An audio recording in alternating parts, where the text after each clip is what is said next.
आता पाहणार आहोत महत्त्वाच्या बातम्या।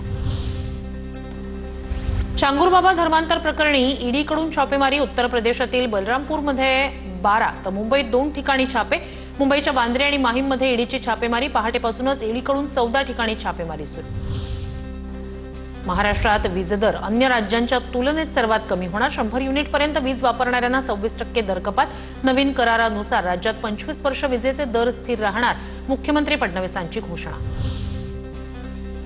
राज्यातील रेशन दुकानदारांचं 88 कोटींचं कमिशन जमा। डिसेंबरपासून रखडलं होतं कमिशन मिळत नसल्यानं रेशन दुकानदारांनी राज्य सरकारकडे केली होती विचारणा। नागपूर विधान भवनाची विस्तारित इमारत भव्य दिव्य होणार। विधान भवनाचं विस्तारीकरण आणि नवीन प्रशासकीय इमारतीचा आराखडा सादर। विधानसभेच्या जागेवर नवीन 7 मजल्याचं संकुल उभारलं जाणार। देशातून नक्षल चळवळ संपणार नाही। नक्षलवाद्यांच्या केंद्रीय समितीचा पत्रातून दावा। वर्षभरात 357 नक्षलवाद्यांचा खात्मा झाल्याची पत्रातून कबुली।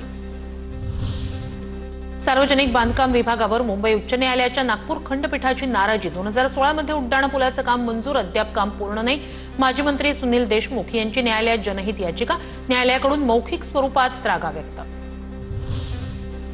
राज्यात दिव्यांग विद्यार्थ्यांसाठी स्वतंत्र अद्ययावत वसतिगृहांची मागणी। इतर ठिकाणी सोयीसुविधांच्या अभावामुळे विद्यार्थ्यांची गैरसोय होत असल्याची तक्रार। सध्याच्या घडीला राज्यात दिव्यांग विद्यार्थ्यांसाठी एकही वसतिगृह उपलब्ध नाही। राज्य मुक्त विद्यालयात नाव नोंदणीची प्रक्रिया आजपासून सुरू। इयत्ता 5वी आणि 8वीच्या परीक्षेसाठी नव्यानं प्रविष्ट होणाऱ्या विद्यार्थ्यांची नाव नोंदणी सुरू।